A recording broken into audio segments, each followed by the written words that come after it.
পাক রব্বুল আলামিনের একজন পয়গম্বর ছিলেন, নবী ছিলেন, যে আইয়ুব আলাইহিস সালাতু ওয়াস সালামের কোনো অভাব অনটন ছিল না। আমরা যেরকম বড় লোক তেমন বড় লোক ছিলেন না। তিনি অসংখ্য অগণিত ধন সম্পদের মালিক ছিলেন, কোটি কোটি টাকার মালিক ছিলেন, অঢেল নেয়ামতের মালিক ছিলেন। আল্লাহ পাক রব্বুল আলামিন তাকে অসংখ্য নেয়ামত দ্বারা ভরপুর করে দিয়েছিলেন। বলেন সুবহানাল্লাহ। যেমন ধন সম্পদের অভাব ছিল না, ঠিক সেরকম পশু পাখির কোনো অভাব ছিল না। স্ত্রীও ছিল, বন্ধু বান্ধব ছিল, আত্মীয় স্বজন ছিল। 70 বছর পর্যন্ত তিনি আনন্দ ফুর্তি করেছিলেন। 70 বছর পর্যন্ত কোনো রোগ বালা মুসিবত অশান্তি দুঃখ কষ্ট কি জিনিস আইয়ুব আলাইহিস সালাতু ওয়াস সালাম তিনি জানেন না। তেনার কোনো অভাব অনটন ছিল না, কোনো অভিযোগ ছিল না। আল্লাহ রব্বুল আলামিন তাকে সুখ শান্তিতে রেখেছিলেন, ধন সম্পদ দিয়ে সুখ শান্তিতে রেখেছিলেন, শারীরিক অবস্থা দিয়ে সুখ শান্তিতে রেখেছিলেন। তিনি এক কথায় আনন্দে দিন অতিবাহিত করতেছিলেন। আল্লাহ পাক রব্বুল আলামিন তাকে পরীক্ষা করবেন। নবীদের পরীক্ষা বড় হয় না ছোট? একটু জোরে কথা বলতে হবে তো। নবীদের পরীক্ষা বড় না ছোট? অনেক বড় পরীক্ষা হয়। আইয়ুব আলাইহিস সালাতু ওয়াস সালামকে আল্লাহ রব্বুল আলামিন পরীক্ষা করবেন। তিনি ইচ্ছা করলেন যে এতদিন তাকে আরাম আয়েশ দিয়েছি, সুখ শান্তি দিয়েছি, এখন একটু তাকে কি করব? পরীক্ষা করব। দেখি পরীক্ষার মধ্যে ফেল করে নাকি পাশ করে। বলেন সুবহানাল্লাহ। পরীক্ষা করবেন। পরীক্ষা শুরু হয়ে গেল। আল্লাহ রব্বুল আলামিন তাকে অনেকগুলো সন্তান দান করেছিলেন। স্ত্রীও বেশি ছিল। স্ত্রী বেশি থাকলে সন্তান বেশি হবে না কম হবে? সন্তানগুলোকে আল্লাহ রব্বুল আলামিন দুনিয়া থেকে বিদায় করে দিলেন, নিয়ে নিলেন। সন্তানগুলো ইন্তেকাল করলেন। অসংখ্য অগণিত ধন সম্পদের মালিক, সেই ধন সম্পদগুলো আস্তে আস্তে আল্লাহ রব্বুল আলামিন বিলীন করে দিলেন। কি করে দিলেন? ধন সম্পদও শেষ করে দিলেন। এখন ভাববেন যে মন খারাপ হবে। আইয়ুব আলাইহিস সালাতু ওয়াস সালাম মন খারাপ না করে আল্লাহ রব্বুল আলামিনকে ডাক দিয়ে বলেন, ওগো আমার আল্লাহ রব্বুল আলামিন, আপনি আমার সন্তানগুলো এহ জগৎ থেকে পর জগতে নিয়ে গেছেন। আমার ধন সম্পদগুলো আপনি সব কিছু নিয়ে নিছেন। এখন আপনি হয়তো মনে করবেন আমার মন খারাপ, কিন্তু না না, একটু আমি মন খারাপ করি নাই। বরং আমার যখন সন্তান আদি এবং ধন সম্পদ ছিল, তাদেরকে নিয়ে আমি আনন্দ উপভোগ করতাম, তাদেরকে সময় দিতাম। ছেলে মেয়েদের পিছনে আমার সময় নষ্ট হয়ে যেত। আজকে আমার সন্তান আদি নাই, আজকে অন্য কাউকে আমার সময় দেওয়ার মতো কোনো প্রয়োজন নাই। এখন আল্লাহ তাআলা আপনি এবং আমি একান্তে গোপন ভারে আরো বেশি পরিমাণ ভালোবাসা করতে পারবো। বলেন সুবহানাল্লাহ। সন্তান নিয়ে নিছেন, ধন সম্পদ নিয়ে নিছেন, তাতে আমি কষ্ট পাই নাই। বরং এখন আমি খুশি যে আপনার সাথে মায়া মহব্বত করতে এখন আমার কোনো বাধা বিপত্তি নাই। সময় অন্যখানে দেওয়া লাগবে না। এখন আমি তোমাকে সারা দিন রাত সময় দিব। জোরে বলেন সুবহানাল্লাহ। সন্তান থাকলে সময় দেওয়া লাগে, কষ্ট করা লাগে, রোজগার করা লাগে, সম্পদের পিছনে সময় দেওয়া লাগে। আপনি সব কেড়ে নিছেন। এখন আমার ওগুলোর আর টেনশন নাই। এখন টেনশন হলো আমার আল্লাহ রাব্বুল আলামিনকে কিভাবে বেশি পরিমাণ ভালোবাসতে পারি, মায়া মহব্বত করতে পারি, আল্লাহর প্রেমিক হতে পারি, এটার মধ্যে এখন আমি ব্যস্ত হয়ে পড়েছি। বলেন সুবহানাল্লাহ। আমি এখন তোমার প্রেমে পাগল, তোমাকে আরো বেশি পরিমাণ ভালোবাসতে চাই। আমার আল্লাহ রাব্বুল আলামিন বলে, তোমার সব কিছু কেড়ে নিছি, তবুও তুমি আমাকে ভালোবাসতে চাও, আমি তোমাকে আরো কঠিন পরীক্ষা করতে চাই। সুবহানাল্লাহ।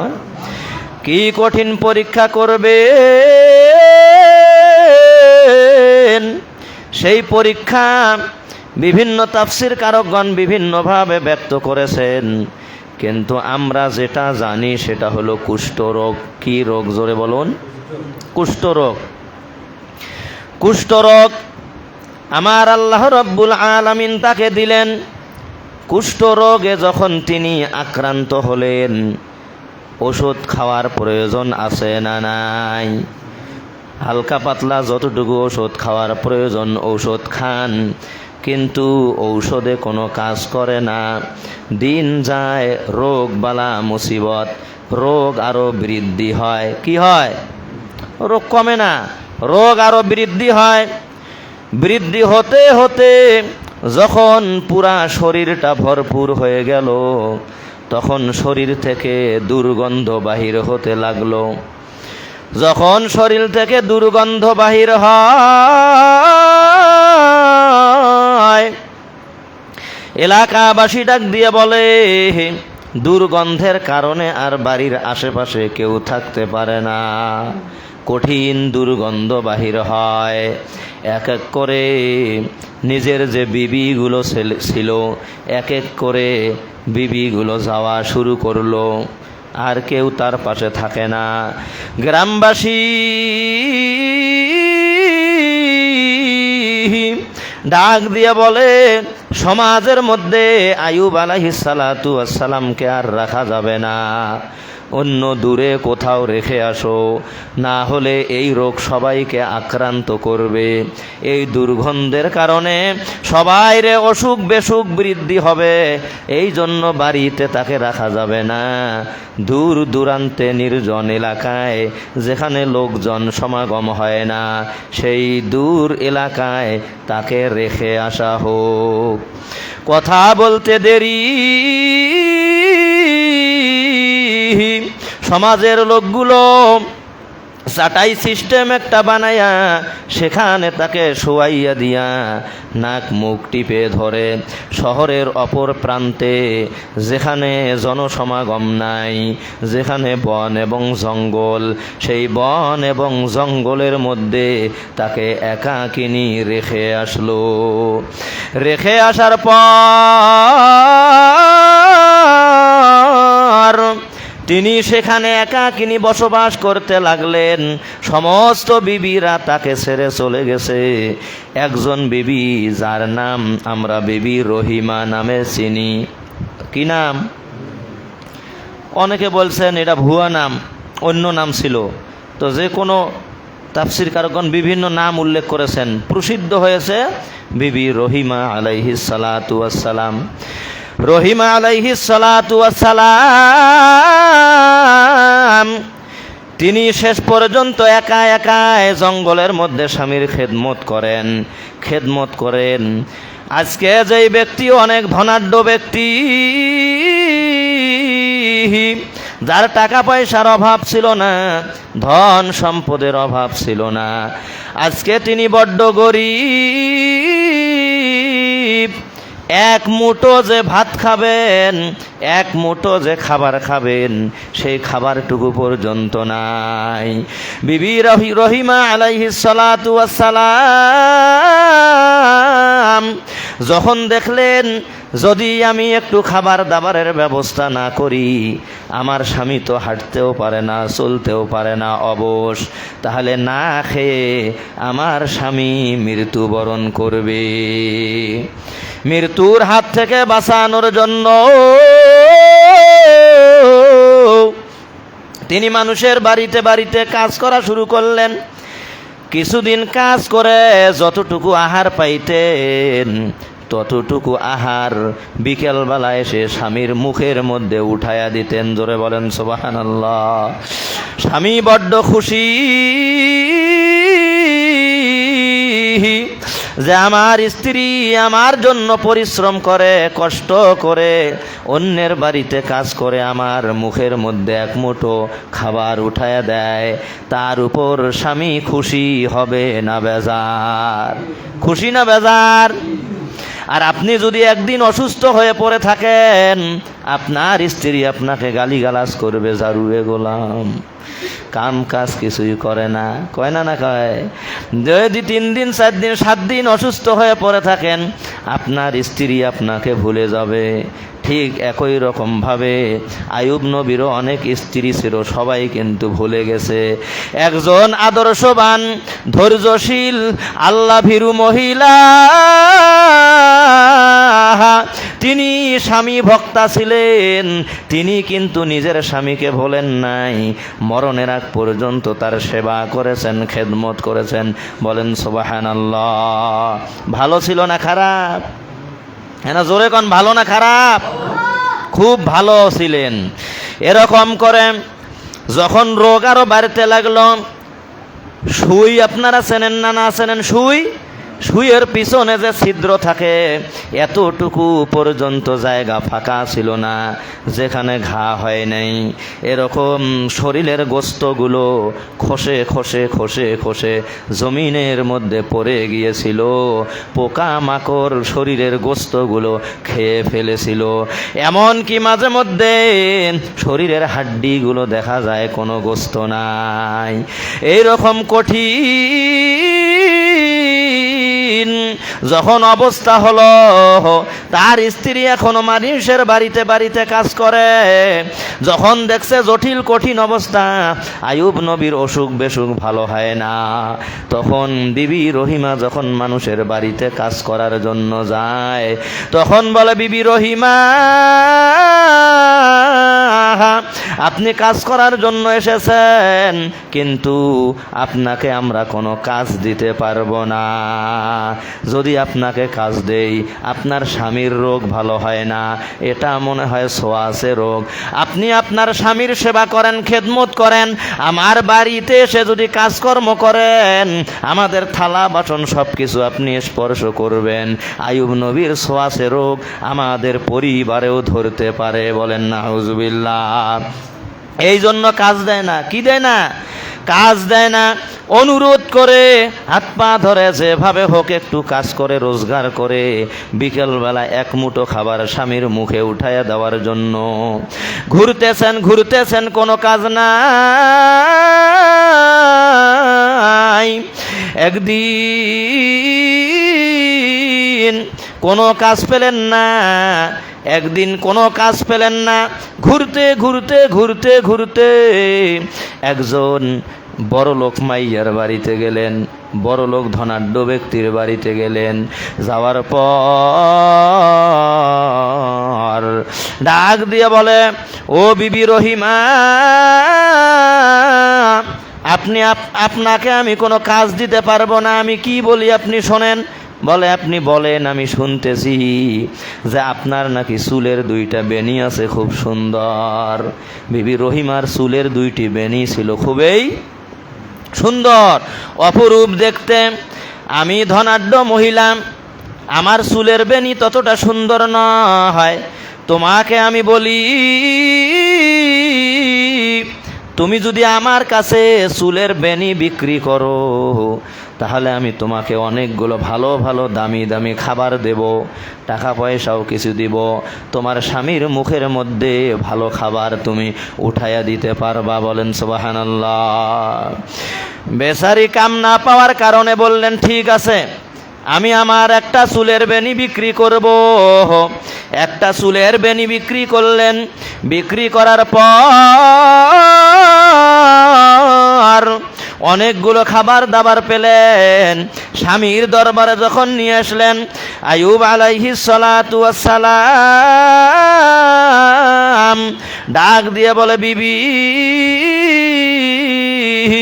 এত সুন্দর খাবার দাবার তুমি কোথায় পাইলা? কেমনে তুমি এত খাবার দাবার জোগাড় করলা? বিবি বললেন, আমি মানুষের বাড়িতে কাজ করেছি, আপনার চিন্তার কোনো কারণ নাই, আপনি নিশ্চিন্তে খেয়ে নেন। ওই দিন তিনি নিশ্চিন্তে খেয়ে নিলেন। খেয়ে নেওয়ার পরের দিন আবার কাজ করার জন্য বের হলেন। কোথাও কাজের সন্ধান পেলেন না, কেউ তাকে কাজে নিতে চাইল না। আবার ঘুরতে ঘুরতে ওই বড়লোক মহিলার বাড়িতে চলে গেলেন। যাওয়ার পরে বললেন, ও বড়লোক ধনাঢ্য ব্যক্তি, আমাকে কিছু কাজ দেন। ওই মহিলা ডাক দিয়ে বলে, আমি কোনো কাজ দিতে পারবো না। কালকে তুমি চুলের একটা বেনি আমার কাছে বিক্রয় করেছিলে, তোমার আরও একটা সুন্দর বেনি আছে, সেই সুন্দর বেনিটা যদি আমার কাছে আজকে বিক্রয় করে দাও, তাহলে আমি তোমাকে আজকেও ভালো খাবার দাবারের ব্যবস্থা করব। বলেন সুবহানাল্লাহ। বেচারি যখন বুঝলো খাবার দাবার জোগাড় করার মতো সাধ্য নাই, কোনো বুদ্ধিও নাই, অপর বেনিটিও আজকে বিক্রয় করে দিয়ে ভালো খাবার দাবার নিয়ে স্বামীর দরবারে চলে আসলেন। স্বামী ডাক দিয়ে বলে, বিবি,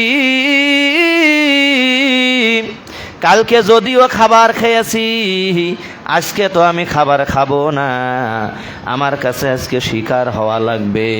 তুমি কেমন করে কিভাবে এই খাবার উপার্জন করেছো? বিবি সাথে সাথে মাথার ওড়নাটা একটু টানায়া ধরলেন। ওড়নাটা যখন ফেলাইয়া দিলেন, নিজ চোখে স্বামী তাকাইয়া দেখে, স্বামী তাকাইয়া দেখে তার যে সুন্দর দুইটা বেনি ছিল, সেই বেনি দুইটা নাই। ডাক দিয়ে বলে, প্রিয় বিবি আমার, তোমার বেনি দুইটি কোথায়? ডাক দিয়ে বলে, ও আমার প্রাণের স্বামী, আমাকে কেউ কাজের মধ্যে নিতে চায় না। সবাই বলে যে তোমার কাজের মধ্যে নিলে তোমার স্বামীর রোগ বালা মুসিবত আমাদেরকে ধরবে, এই জন্য কেউ আমাকে কাজের মধ্যে নেয় না। এই জন্য আমার মাথার চুলের বেনি বিক্রি করিয়া তোমার খাবারের ব্যবস্থা করেছি। বলেন সুবহানাল্লাহ। প্রিয় স্বামী ডাক দিয়ে বলে, স্ত্রী, চুলের বেনি বিক্রি করেছ, আমার কলিজার মধ্যে ভীষণ আঘাত লেগেছে, আমার আর সহ্য হচ্ছে না। আমি ওয়াদা করলাম, আমার আল্লাহ রাব্বুল আলামিন আমার যদি অসুখ ভালো করে দেয়, সুস্থ হওয়ার পর তোমার চুলের বেনি বিক্রি করার কারণে আমি তোমাকে 100 দৌড়া মারব। বলেন সুবহানাল্লাহ। এত সুন্দর চুলের বেনি তুমি বিক্রি করি আনি আমাকে খাওয়াইলে কেন? এই জন্য আমি সুস্থ হলে তোমাকে কত দৌড়া মারব? 100 দৌড়া মারব। এটা একটা পয়েন্ট। আরও একটা পয়েন্ট মুফাসসিরিনে কেরাম বর্ণনা করেছেন। বিবি রহিমা যখন রাস্তা দিয়ে অন্যের বাড়িতে কাজের জন্য যান, শয়তান মানুষের রূপ ধরে এসে বলে, আমি বিশাল বড় ডাক্তার। ও বিবি রহিমা, তোমার স্বামী খুব অসুস্থ, অনেক দিন যাবৎ ভুগতেছে, প্রায় 18 বছর অনেক দিন যাবৎ ভুগতেছে, তুমি একটু আমার কথা শোনো। বলে, শুনতেছি। ও বিবি রহিমা, তুমি যদি আমাকে ডাক্তার হিসেবে তোমার স্বামীর কাছে নিয়ে যাও, আমি ভালো ভালো চিকিৎসা দিব। চিকিৎসা দেওয়ার পর তোমার স্বামী শারীরিকভাবে সুস্থ হবে। যদি তোমার স্বামী সুস্থ হয়, তোমার স্বামীর মুখ দিয়ে বলতে হবে যে অমুক ডাক্তার আমাকে সুস্থ করেছে, অমুক ডাক্তার আমাকে কি করেছে? সুস্থ করেছে। বিবি গিয়ে প্রস্তাব দিলেন, ও আমার প্রাণের স্বামী, একজন ডাক্তার আমাকে বলেছে আপনার চিকিৎসা করবে। আপনি যদি সুস্থ হন তাহলে তিনি কোনো পারিশ্রমিক নেবেন না, টাকা পয়সা কিছুই নেবেন না, শুধু আপনার মুখ থেকে শুনতে চেয়েছেন যে আপনি বলবেন যে ডাক্তার আমাকে সুস্থ করেছে। প্রিয় স্বামী ডাক দিয়ে বলে, স্ত্রী ওই বেড়া তো ছিল শয়তান। কি ছিল জোরে বলেন? ওই বেড়া ছিল শয়তান। সে তোমাকে ধোঁকা দেওয়ার মাধ্যমে আমার ইমানটা কেড়ে নিতে চায়, আর তুমি আমার বিবি হওয়ার পরে সেই প্রস্তাবটা আমাকে দিলে। এটা আমার ভালো লাগলো না। আমি যদি সুস্থ হই তাহলে তোমাকে আমি 100 দৌড়া মারবো। সুবহানাল্লাহ গান। তাহলে ইমান বিক্রি করবে না। দুইজন ঘনিষ্ঠ বন্ধু ছিল, প্রায় প্রতিদিন দেখার জন্য আসতো। একদিন এক বন্ধু আর এক বন্ধুকে ডাক দিয়ে বলে, রে বন্ধু, বন্ধুকে দেখার জন্য আসছি। বহুদিন থেকে এই বন্ধু আমাদের রোগের মধ্যে, শোকের মধ্যে ভুগতেছে, মুক্তি পাইতেছে না। আমার মনে হয় এই বন্ধু আমাদের গোপনে মারাত্মক কোনো অন্যায় অথবা খারাপ কাজ করেছে। এই বন্ধু শোনার পর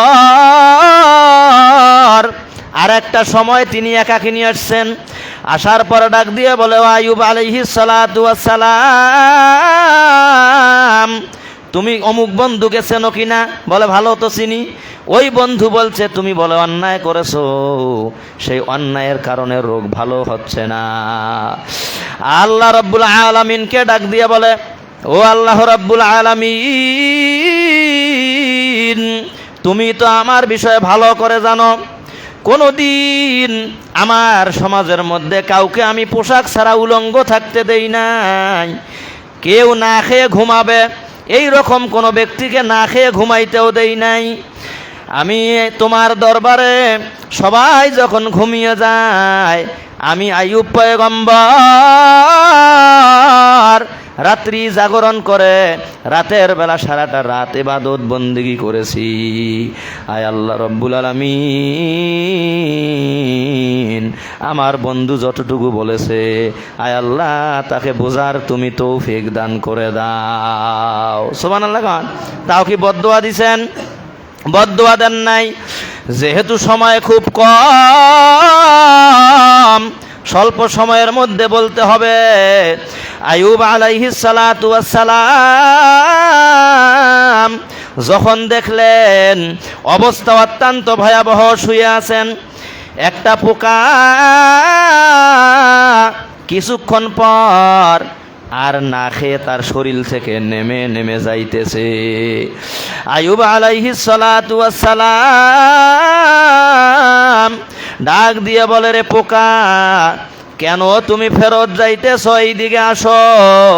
পোকাটা হাত দিয়ে উঠায়া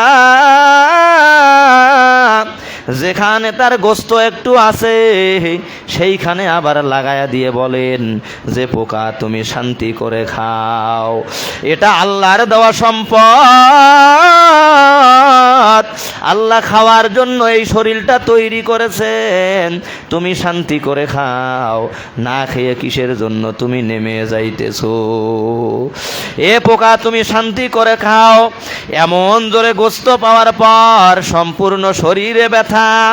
যেহেতু গোস্ত নাই, মাঝে মধ্যে হাড্ডি দেখা যায়। যখন ওই পোকাটা ধরে নাগাইয়া দিছে,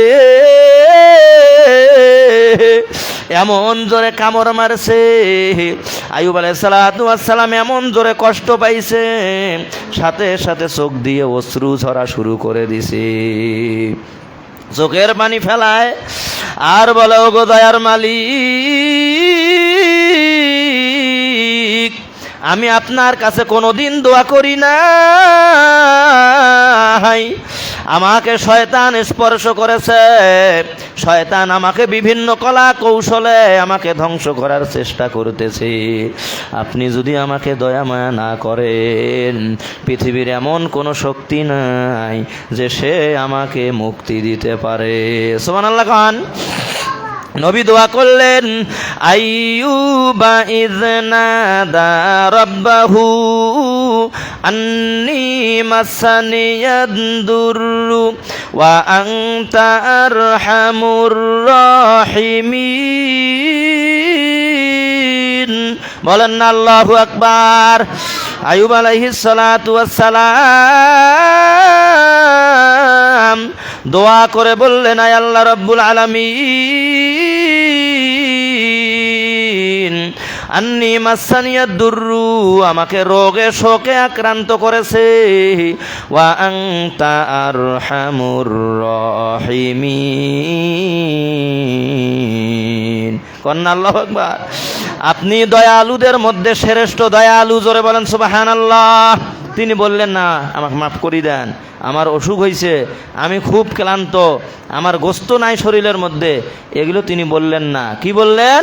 ওয়া আনতা আরহামুর রাহিমিন, আল্লাহ আপনি দয়াকারীদের মধ্যে সবচেয়ে বড় দয়ালু, দয়াকারীদের মধ্যে শ্রেষ্ঠ দয়ালু, এতটুকু বললেন। সুবহানাল্লাহ কন। আল্লাহ রাব্বুল আলামিন বললেন, রে আইয়ুব, তোমার দোয়া আমি কবুল করে নিলাম। বলেন সুবহানাল্লাহ। আল্লাহ রাব্বুল আলামিন বক্তব্য দিলেন, উরকুদ বিরিজলিকা হাযা মুগতাসালুম বারিদুম ওয়া শারাব। বলেন আল্লাহু আকবার। আমার আল্লাহ ডাক দিয়ে বলেন, আইয়ুব পয়গম্বর, উরকুদ বিরিজলিকা, তোমার পা দিয়ে তুমি একটু জমিনের মধ্যে আঘাত করে দাও। জোরে বলেন সুবহানাল্লাহ। পা দিয়ে যখন আঘাত করেছেন, সেখান থেকে পানির ফুয়ারা আল্লাহ রাব্বুল আলামিন বাইর করে দিয়েছেন। সুবহানাল্লাহ। হাযা মুগতাসালুম বারিদুম ওয়া শারাব। বলেন না আল্লাহু আকবার। ও আইয়ুব পয়গম্বর, এই পানি দিয়ে আপনি একটু গোসল করেন, আর এক মগ পানি আপনি পান করেন। যখন ওই পানি দিয়ে গোসল করেছেন এবং এক মগ পানি পান করেছেন, আগের চেয়ে সুন্দর যৌবন রূপ দিয়ে আল্লাহ রাব্বুল আলামিন তাকে সুস্থতার নিয়ামত দান করে দিয়েছেন। বলেন সুবহানাল্লাহ। যখন তিনি সুস্থ হয়ে গেলেন, বিবি যখন আসলো, আসার পর ডাক দিয়ে বলে, আমার স্বামী কোথায়? তিনি ওখানে সুস্থ হয়ে এক জায়গায় বসে আছেন, আমার স্বামী কোথায়? ও বেচারা, ও ব্যক্তি, আপনি কি জানেন? বলে, ডাক দিয়ে বলে, আমি তো তোমার স্বামী। বলে, কি আশ্চর্য, আপনি আমার সাথে হাসি তামসা করতেছেন, ঠাট্টা বিদ্রুপ করতেছেন। না রে বিবি, না, আমার আল্লাহ রাব্বুল আলামিন আমাকে সুস্থতার নিয়ামত দান করেছেন। জোরে বলেন সুবহানাল্লাহ। যখন তিনি বাড়িতে গেলেন, তার গম এবং জব উঠানের মধ্যে মারামারি মারত। সেই উঠানটার মধ্যে আল্লাহ রাব্বুল আলামিন বাড়িতে যাওয়ার পর স্বর্ণ রৌপ্যের বৃষ্টি ঘটাইয়া, অসংখ্য স্বর্ণ এবং রৌপ্য দিয়া তার গোলা আল্লাহ রাব্বুল আলামিন ভরাইয়া দিলেন। জোরে বলেন সুবহানাল্লাহ। তার ধন সম্পদ আল্লাহ রাব্বুল আলামিন ফেরত দিলেন এবং স্ত্রীদেরকে ফেরত দিলেন। কোন মুফাসসিরিনে কেরাম বলছেন, যারা মৃত্যুবরণ করেছিল সন্তানদেরকে পর্যন্ত আমার আল্লাহ রাব্বুল আলামিন ফেরত দিয়েছিলেন। জোরে বলেন সুবহানাল্লাহ। কেউ কেউ বলেন, আইয়ুব নবী, সন্তান আপনাকে ফেরত দিব নাকি আপনার সন্তান জান্নাতের মধ্যে ঘুমন্ত অবস্থায় থাকবে? আইয়ুব আলাইহিস সালাম ডাক দিয়ে বলেন, আল্লাহ রাব্বুল আলামিন সন্তানগুলোকে নিয়েছেন, জান্নাতের মধ্যে ঘুম পাড়তে দেন, আমাকে ফেরত দেওয়ার দরকার নাই। বলেন সুবহানাল্লাহ। এক একজন এক একভাবে বর্ণনা করেছেন। সুবহানাল্লাহ কন। আর একটু কথা বলি, অল্প একটু। তিনি যে মারতে চাইলেন 100 দররা, কত দররা? আমার আল্লাহকে ডাক দিয়ে বলে, ওগো রব্বুল আলামিন, 100 দররা যদি মারি আমার স্ত্রী তো মারা যাবে। আর আমি যেহেতু নিয়ত করেছি আমি আমার বিবিকে 100 দৌড়া মারব, আমার আল্লাহ ডাক দিয়ে বলেন, ওগো আইয়ুব পয়গম্বর, এত ধৈর্যশীল একজন নারীকে তুমি কিভাবে 100 দৌড়া মারবে? সম্ভব না। আমি আল্লাহ ডাক দিয়ে বললাম, ওয়াখুদ বিয়াদিকা দিগসাং ফাদরিব বিহি ওয়ালা তাহনাস ইন্না ওয়াজাদনাহু সাবিরা। বলেন আল্লাহু আকবার। আমার আল্লাহ ডাক দিয়ে বলে, আইয়ুব পয়গম্বর, এক মুঠ আপনি ঘাস হাতের মধ্যে নেন। কি ঘাস হাতের মধ্যে নেন, এক মুঠ ঘাসের মধ্যে অবশ্যই 100রও বেশি থাকবে। এই এক মুঠ ঘাস দিয়ে আপনার বিবিকে একটা আঘাত করবেন। আমি আল্লাহ রাব্বুল আলামিন আপনার ওয়াদার কাফফারা হিসাবে 100 দররা আমি কাফফারা আদায় করে দিব। জোরে বলেন সুবহানাল্লাহ। আল্লাহ সেটাও মাফ করে দিলেন। সুখ এবং শান্তির মাধ্যমে জীবন শুরু হলো, বসবাস শুরু করলেন। আমার আল্লাহ রব্বুল আলামিন এই পরীক্ষার মাধ্যমে আমাদেরকেও পরীক্ষা করতে চান। এই যখন রোগ শোক যদি আমাদের আসে, আমরাও যদি ধৈর্য ধারণ করতে পারি, আমার আল্লাহ রব্বুল আলামিন আমাদেরকে দুনিয়া এবং আখিরাতের বাদশা বানায় দিবেন। জোরে বলেন সুবহানাল্লাহ। রাজি আছেন না ইনশাআল্লাহ ধৈর্য ধরতে? আল্লাহ পাক কবুল করুক। সবাই বলেন আল্লাহুম্মা আমিন।